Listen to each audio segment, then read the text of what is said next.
Direct recording of high-gain device sounds almost impossible, but not in case when you use MP Custom FX gear.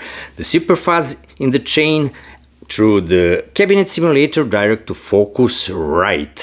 In Focusrite there is one input for guitar pedals and second is for mic. And via USB cable to A53 smartphone which are recording now audio and video. Sounds bad, but with the cabinet simulator sounds excellent.